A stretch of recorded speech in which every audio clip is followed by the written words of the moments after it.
Hi, this is John from Chicago. Welcome to my channel. Yesterday I received this tub in the mail, and you're right, if it's a tub, it's probably a King Kong, which is now LDARC. This is the GT 200 or the 200 GT. It's a really nice quad. I ordered this 16 days ago from Banggood. They had it on sale. It was just out.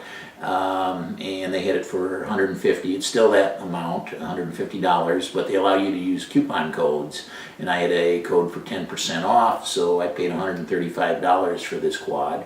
It also needs a receiver. I'm using an XM Plus receiver, which I need to put on there, but the quad itself appears to be really nice. What comes in the box, let's see,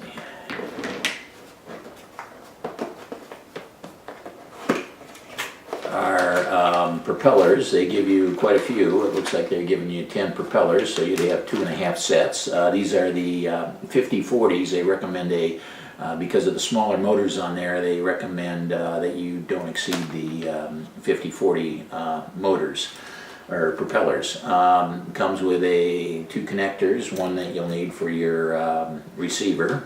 Comes with a manual. The manual is both in English and Chinese. It appears to be fairly good.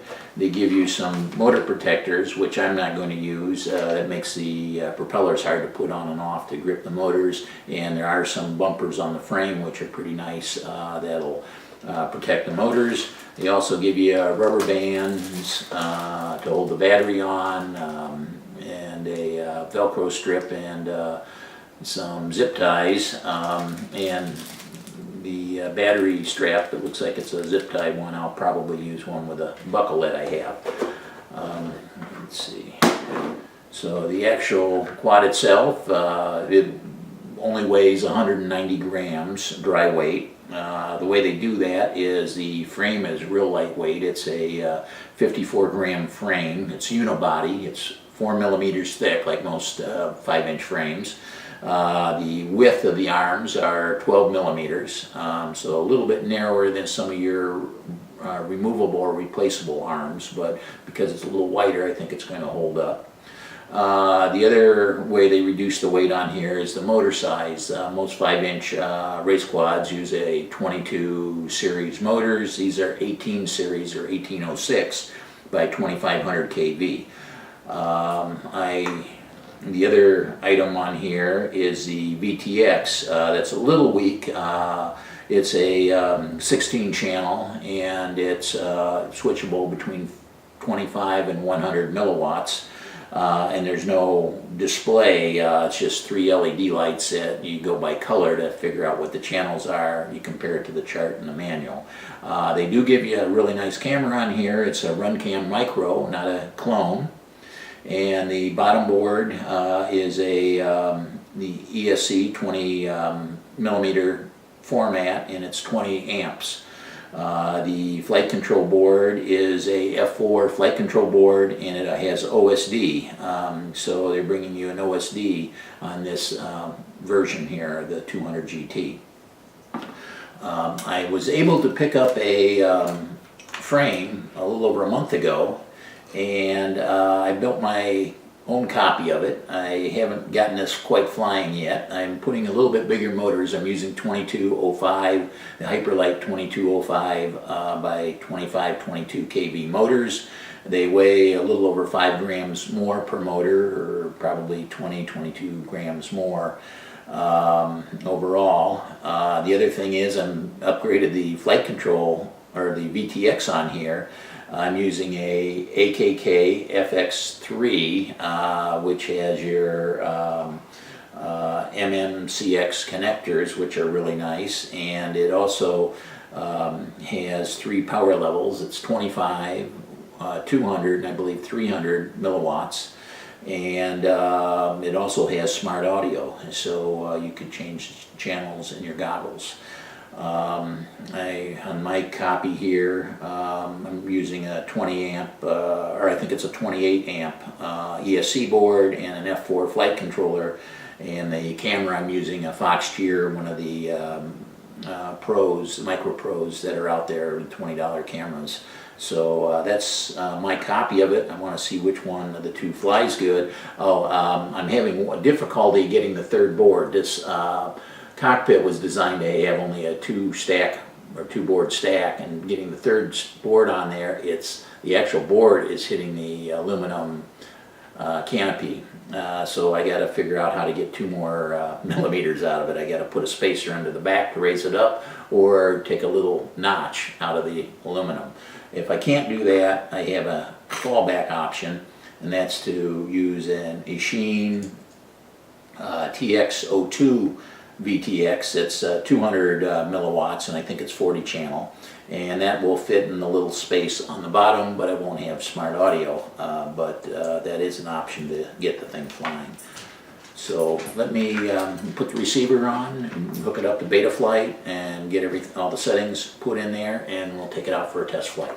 This is the maiden for my King Kong 200 GT. Weighs 200 grams dry weight, a little bit more than the 190 they showed. It might be the battery strap. And with the battery, I think it weighed 362.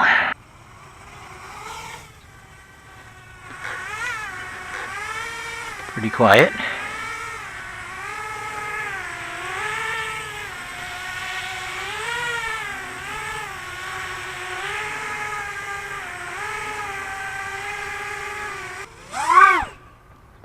Okay.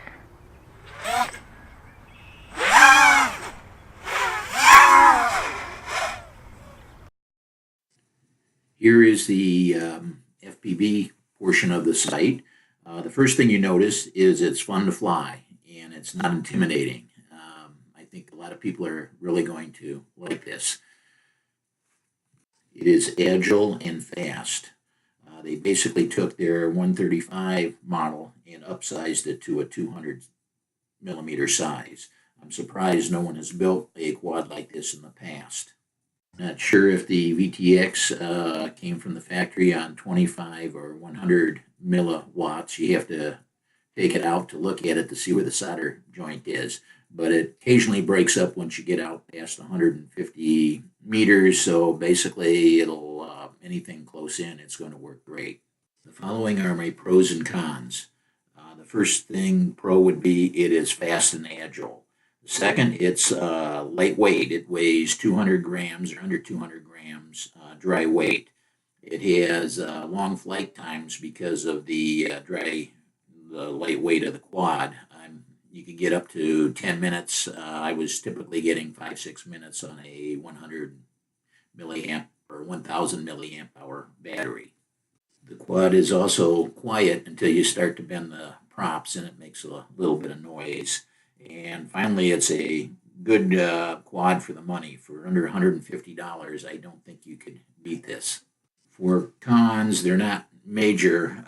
They would not stop me from buying this. But the first one is the VTX. It doesn't have smart audio. People are beginning to demand that. I would think by the end of the year it's going to be real common. The second is it only goes up to 100 milliwatts, the VTX, instead of 200 milliwatts. And it's hard to switch power settings. You have to actually solder which power you want to set this at. The 50-40 props are another little bit of a downside. They're the perfect size for this quad, but they're easy to bend and break. So if you're in a race, the props could take you out. It's really the number of laps you could do in 2 minutes, and with a broken prop, that stops that right away. I'm not sure if somebody makes a sturdier prop that you could use. Another thing is it was extremely hard to get the prop nuts on. I do recommend buying this King Kong 200 GT quadcopter. It's low price, it flies great, it's fun to fly, and you could start to race and see how you like it, and it gives long flight times. So I think this is a real winner. Thanks for watching. If you have comments, please leave those below. Thank you.